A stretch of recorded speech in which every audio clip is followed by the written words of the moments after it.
और बिहार से इस वक्त की सबसे बड़ी खबर मैं सबसे पहले आपको बता दूं, मुख्यमंत्री नीतीश कुमार पर एसीजेएम पश्चिमी कोर्ट में केस दर्ज कर लिया गया है। राष्ट्रगान के अपमान करने के आरोप में बिहार के मुख्यमंत्री नीतीश कुमार के खिलाफ एक केस दर्ज किया गया है।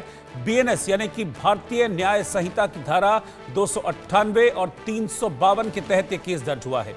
एक कार्यक्रम में राष्ट्रगान के दौरान नीतीश कुमार हंस रहे थे। देखिए, उसी की तस्वीर मैं आपको दिखा रहा हूं।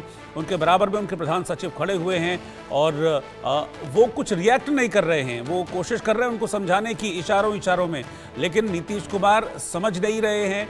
राष्ट्रगान पीछे चल रहा है और देखिए नीतीश कुमार कैसे पहले हाथ से कुछ उनको कहते हैं, फिर भी वो अटेंटिव रहते हैं, लेकिन उसके बाद फिर से नीतीश कुमार का दोबारा हाथ जाता है। वो फिर रोकने की कोशिश करते हैं प्रधान सचिव, फिर नीतीश कुमार हाथ जोड़कर किसी को कुछ कहते हैं। तो इसी पर अब नीतीश कुमार के खिलाफ एक शिकायत हुई है, शिकायत दर्ज हुई है और राष्ट्रगान के अपमान को लेकर न सिर्फ शिकायत हुई है बल्कि राजनीतिक घमासान भी बिहार में बढ़ गया है। और नीतीश कुमार के इस एक्शन पर नीतीश कुमार की जो तस्वीर आई है, क्योंकि ये कोई पहली तस्वीर तो है नहीं, इससे पहले भी आई है, वो भी मैं आपको दिखाऊंगा, लेकिन ये जो लेटेस्ट ताज़ा विवाद है इस पर किस तरीके से अब राजनीतिक कमेंट्स हो रहे हैं, पॉलिटिकल प्रतिक्रियाएं आ रही हैं, वो देखिए आप। दीपेंद्र कुमार कैसे प्रणाम कर रहे हैं और बीजेपी चौधरी के पूछो बोल रहे हैं तो उन लोगों का ऐसे कर रहे हैं। ठीक नहीं है, उनका मानसिक ठीक नहीं है, ठीक नहीं है। इसीलिए मांग करते हैं अपने बेटा के बनावा, उनका काम नहीं दिमाग कर रहा था बेटा। मैंने भी देखा कि बिहार के मुख्यमंत्री आदरणीय नीतीश कुमार जी जब राष्ट्रगान हो रहा था उनकी जो मानसिक स्थिति और शारीरिक स्थिति कहीं से भी मुझे स्वस्थ नहीं दिख रही थी। आपके माध्यम से मैं इस देश के प्रधानमंत्री नरेंद्र मोदी जी और इस देश के होम मिनिस्टर अमित शाह जी से मैं पूछना चाहती हूँ कि क्या आपको ये राष्ट्रगान के समय मुख्यमंत्री का जो शारीरिक और मानसिक स्थिति आपको सही लग रही थी?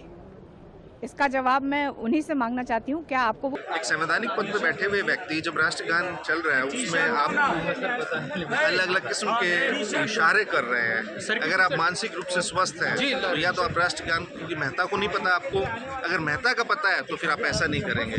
तो ये बिहार के लिए नीतीश कुमार जी घातक साबित होते जा रहे हैं दिन प्रतिदिन। क्या ये क्या दर्शाता है इस तरह के? ये मैं आपसे और देश से पूछना चाहता हूँ, देश के तमाम देशभक्तों से पूछना चाहता हूँ, राष्ट्रगान के बीच मध्य में किसी मुख्यमंत्री का ऐसा खूब करते शोभा देता है? हमारे साथ है जेडीयू के एमएलसी नीरज कुमार है। सर, विपक्ष लगातार हमलावर है, विधानसभा और विधानसभा के बाहर लगातार प्रदर्शन कर रहे हैं। राबड़ी ने भी धरने पर बैठ गई, तेजस्वी यादव विरोध प्रदर्शन कर रहे हैं, क्या कहेंगे? धरना पर मैंने 1 घंटा के आधा घंटा के लिए क्या उपवास कर पर बैठे हैं? क्योंकि यह महत्वपूर्ण विषय है और देश के अंदर में नीतीश कुमार जी को प्रमाण पत्र चाहिए किसी का। स्वतंत्रता सेनानी के बेटा है नीतीश कुमार जी, लालू जी स्वतंत्रता सेनानी के बेटा नहीं, तेजस्वी यादव सजा याफ्ता के बेटा है। नीतीश कुमार जी ने स्वतंत्रता सेनानी के लिए जो किया, इन लोग को मौका मिला तो क्यों नहीं किया कांग्रेस ने और राजद ने? जरा बतावे।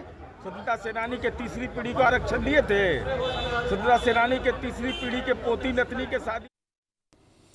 तो घमासान बचा हुआ है। अभी आपने सुना आरजेडी के सांसद हैं संजय यादव, उन्होंने तो ये कह दिया कि बिहार के लिए घातक साबित हो रहे हैं नीतीश कुमार। क्या ये एक मुख्यमंत्री का आचरण है? और कई पॉलिटिकल पार्टीज, राजनेता तो नीतीश कुमार के मानसिक संतुलन को लेकर भी सवाल खड़े कर रहे हैं। ये पहला मौका नहीं है कि जब इस तरह का इसको चूक कहें या क्या कहें, बहुत सारे शब्द निकलकर इसमें सामने आ रहे हैं कि ऐसा हुआ हो। इससे पहले भी विधानसभा में ऐसा ही हुआ था, एक नहीं 2-3 बार बल्कि इस तरह की चीज़ें हुई हैं। विधानसभा में ताली बजाने की ये तस्वीर आप देख रहे हैं, राष्ट्रगान का अपमान हुआ। अभी कुछ वक्त पहले जब होली का दिन था तो रविशंकर प्रसाद ने होली मिलन कार्यक्रम का आयोजन किया था, तो उस दौरान नीतीश कुमार पहुँचे थे उनसे मिलने, तो वहाँ उनके पैर छूने के लिए झुक गए थे नीतीश कुमार। महात्मा गांधी के लिए एक कार्यक्रम चल रहा था तो वहाँ पर भी ताली बजाने लगे थे नीतीश कुमार। तो बहुत सारी चीज़ें ऐसी हुई जो अब सवाल खड़े कर रही हैं नीतीश कुमार को लेकर। और सवाल नीतीश कुमार पर खड़े होंगे तो जाहिर सी बात है सवाल बीजेपी पर भी खड़े होंगे, एनडीए पर भी खड़े होंगे। सवाल ये भी उठ रहा है कि नीतीश कुमार एनडीए के लिए जरूरी हैं या फिर एनडीए की मजबूरी है? मेरे साथ कुछ खास मेहमान जुड़ रहे हैं, मैं उनसे इंट्रोड्यूस कराता हूं, फिर हम चर्चा की शुरुआत करेंगे। राजेश सिंह जी प्रवक्ता है भारतीय जनता पार्टी के, इस वक्त साथ में हैं। कंचना यादव जी आरजेडी की प्रवक्ता हैं, वो इस वक्त साथ में हैं। अनुप्रिया जी जेडीयू से हमारे साथ हैं और संदीप चौधरी जी पॉलिटिकल एनालिस्ट हैं, वो इस वक्त साथ में हैं। लेकिन सबसे पहले अनुप्रिया जी आपके पास मैं आ रहा हूँ। संजय यादव को भी अभी मैं सुन रहा था, हालांकि बहुत सारे पॉलिटिकल कमेंट्स हैं, राबड़ी देवी के भी हैं, मीसा भारती के भी हैं, लेकिन संजय यादव का जो कमेंट था वो सबसे तीखा लगा। वो कह रहे हैं बिहार के लिए घातक साबित हो रहे हैं अब नीतीश कुमार। सत्ता की चाहत बहुत ही हड़बड़ाहट में, घबराहट में लोग बयान दे रहे हैं। थोड़ा ज्ञान का कमी है, थोड़ा इतिहास नहीं पढ़े हैं, नहीं जानते हैं या जानना चाहते नहीं हैं। क्योंकि जब कहते हैं ना कि जब मैं करूं तो भाई कैरेक्टर ढीला हो जाता है और खुद करे तो रास ढीला होता है। ये थोड़ा सा एक व्यंग्यात्मक शब्द है, लेकिन मैं थोड़ा सा इतिहास में इनको जाना चाहूंगी। 2002 की घटना है। बतौर मुख्यमंत्री राबड़ी देवी जी वो मंच पे गांधी मैदान में राज्यपाल झंडा तोलन करे और राष्ट्रगान हो रहे, दोनों बैठे हैं, आदरणीय लालू प्रसाद यादव जी बैठे हैं। फिर दूसरा मैं आपको बताती हूँ कि इनके सहयोगी दल हैं, इतना तीखा मचा रहे हैं, भाई बिहार खतरे में है। पीछे बाद में जाइए ना, पहले अभी की बात तो कर लीजिए एक बार। नहीं, मैं आ रही हूँ। मैं रोहित जी, फ्रीडम है, विपक्ष को बोलने की आजादी है। मैं तो कहती हूँ कड़ी दर कड़ी जोड़ लीजिए। नहीं, मैं आपसे कमेंट ये चाह रहा हूं कि जो कल तस्वीर आई नीतीश कुमार जी की, उस पर क्या कमेंट है आपका? उस पर क्या आपका कहना है, क्या आपकी पार्टी का स्टैंड है? जो विपक्ष सवाल खड़े कर रहा है उस पर आप क्या जवाब देंगी? आप अपना मत बताइए ना कि वो ठीक था या गलत था। वो क्या था? नहीं, बता तो रही हूँ। सवाल कौन पूछ रहा है? अरे मैं भी कौन तो पूछ रहा है सवाल? नहीं, पूछने वाला है कौन? तो बताए ना कि जब वो किया था तो क्या था वो? एक आम आदमी पूछेगा तो क्या जवाब देंगी? एक आम आदमी पूछेगा तो क्या जवाब देंगी उसको? छोड़ दीजिए पॉलिटिकल। मैं बता रही हूँ कि जो आप लोग ब्रेकिंग चला रहे हैं, जो नैरेटिव प्रयास कर रहे हैं कि 19 सेकंड के वीडियो में के आप आधार पे कहेंगे नीतीश कुमार जी का मानसिक संतुलन खराब हो गया है। नहीं, ये बात तो हम कह नहीं रहे। ये बात तो आप कह रही हैं, तो मैं नहीं कह रहा हूं। लेकिन मैं कह रहा हूं कि वो था क्या? वो सही था या गलत था? जो हुआ वो सही था, वो गलत था? मैं किसी बात को डिफेंड नहीं कर रही हूँ, मैं अपनी बात रख रही हूँ। आप उसको जो भी समझिए, डिफेंड समझिए और मेरी प्रतिक्रिया समझिए। आप मुख्यमंत्री जी के 2 महीने के बिहार में ठंड के दिन में दौरे को आप ये कहेंगे कि वो व्यक्ति जो असहज है, जो मानसिक रूप से बीमार है, वो ही करेगा? और उस यात्रा के बाद में माननीय मुख्यमंत्री जी के निर्देश पे बिहार में बजट में बढ़ोतरी होती है, उन योजनाओं पे बातें होती हैं कि जहां पे हमारी अभी भी जरूरत है कि बतौर सरकार हम पहुंचे और विकास की मुख्य धारा से लोगों को जोड़ पाए। अब दूसरी बात, आपने कहा कि नीतीश कुमार जी ने 19 सेकेंड के वीडियो में लोग कहते हैं कि भाई राष्ट्र का अपमान हो गया, खतरे में आ गए। मुख्यमंत्री जी को इतिहास के बारे में पता नहीं है उन लोगों को। वो फ्रीडम फाइटर के बेटे हैं और एक फ्रीडम फाइटर के बेटे होने के नाते उन्होंने क्या किया ये बताना जरूरी है कि आज बिहार में वो जितने भी लोग मैं कहती हूँ राष्ट्र के लिए शहादत दिए, उनके परिवारों को आज उन्होंने आर्थिक रूप से मजबूत करने का प्रयास किया। उस घर की बेटियों की शादी के लिए मदद की, उस घर में युवाओं के लिए रोजगार की मदद की, जो महिलाएं हैं उनको पेंशन दिया। अनुप्रिया जी, जो उन्होंने कल किया, उसके बाद फिर वो उसमें आज सीएम जी तो है ना, विषय ही नहीं हो सकता है। ये चर्चा का विषय नहीं हो सकता। जो उन्होंने कल किया ठीक है, जो उन्होंने कल किया वो ठीक है। यह विपक्ष जिसके पास ना मुद्दा है, जिसके पास ना नियत है, जो डरी सहमी है ईडी सीबीआई के मार से, जिसको बार बार कोर्ट के चक्कर लगाने पड़ते हैं, जहां हाजिरी देना पड़ता है, उसकी बौखलाहट है। कंचना यादव बहुत कुछ दिखा। मैं कह रहा हूं कड़ी दर कड़ी जोड़िए। कुछ और नहीं है कि कंचना यादव जी आपके पास कहने के लिए, जो इस तरह की चीज़ों को कह रहे हैं आप लोग? इसमें मीसा भारती भी कह रही हैं, राबड़ी देवी भी कह रही है कि मानसिक संतुलन बिगड़ गया है। वो कह रही हैं कि नीतीश कुमार को अब किसी और को सीएम बना देना चाहिए, इस्तीफा दे देना चाहिए, अपने बेटे को सीएम बना दें। देखिए रोहित जी, मैं 2 मुख्यमंत्रियों की बात करूंगी। एक पूर्व हो चुके हैं, उड़ीसा के मुख्यमंत्री नवीन पटनायक जी। लोकसभा चुनाव के साथ विधानसभा का चुनाव चल रहा था, वो कोई रैली कर रहे थे और उनका हैंड जो है वहां शेक कर रहा था। और यही प्रधानमंत्री नरेंद्र मोदी जी हैं जो उड़ीसा का पूरा चुनाव नवीन पटनायक जी के हेल्थ पर लड़े कि उड़ीसा संभालने लायक नवीन पटनायक जी नहीं बचे। बस उनका हाथ शेक कर रहा था, उनका दिमाग तो काम कर रहा था ना। लेकिन यहाँ नीतीश कुमार जी हैं जिनकी स्थिति देखिए, कभी कभी अधिकारी के पैर में पड़ते हैं, कभी रविशंकर प्रसाद जी के पैर में पड़ते हैं, कभी प्रधानमंत्री नरेंद्र मोदी जी के पैर में पड़ते हैं, जो सब इनके साथ उम्र में छोटे हैं। इनकी हालत ये देखिए कि विधानसभा हो, विधान परिषद हो, ये तू मैं करके बात करते हैं। बिहार के पूर्व मुख्यमंत्री राबड़ी देवी जी को तू मैं करते हैं कि तुम्हारा पति ने बनाया था तुमको जी। ये कोई भाषा होती है उपयोग करने के लिए? और चिड़चिड़ा जाते हैं। आप खुद सोचिए कि पहली घटना नहीं है। एक अभी विधानसभा में 20 मार्च को आया कि कहते पहले मोबाइल में कोई देखकर पढ़ता था, ये मोबाइल बंद होना चाहिए, मोबाइल में देखकर सब विधान परिषद में पढ़ता है, विधानसभा में पढ़ता है, जबकि पेपर लेस किया गया है विधानसभा में, विधान परिषद में। ये कह रहे कि 10 साल में मोबाइल की वजह से सृष्टि का विनाश हो जाएगा, ये पृथ्वी खत्म हो जाएगी, इसलिए तो मोबाइल से हमने तो पढ़ना बंद कर दिया। आप अब ऐसी बातों को सुनकर, अगर नीतीश कुमार जी की इन बातों को सुनकर अगर आपको लगता है कि नीतीश कुमार जी ठीक है, नीतीश कुमार जी बिल्कुल फिट है, नीतीश कुमार जी बिहार का जो शासन है, प्रशासन है, वो संभालने लायक है, तो मुझे लगता है कि बिहार वासियों को एक बार सोचना चाहिए। और जो जदयू की प्रवक्ता बार बार डिफेंड कर रही है, अरे कितना लालू जी और राबड़ी जी का नाम गिनेंगे आप लोग भाई? हम तो कहते हैं कि एक माला ले लीजिए आप, और वही लेकर माला आप गिनते रहिए, लालू राबड़ी लालू राबड़ी लालू राबड़ी। 20 साल का हिसाब आपके पास तो नहीं है मैडम, ये देखो, जब हम 20 साल का हिसाब मांगते हैं। आऊंगा मैं सबसे पहले एक कमेंट लूंगा, सबसे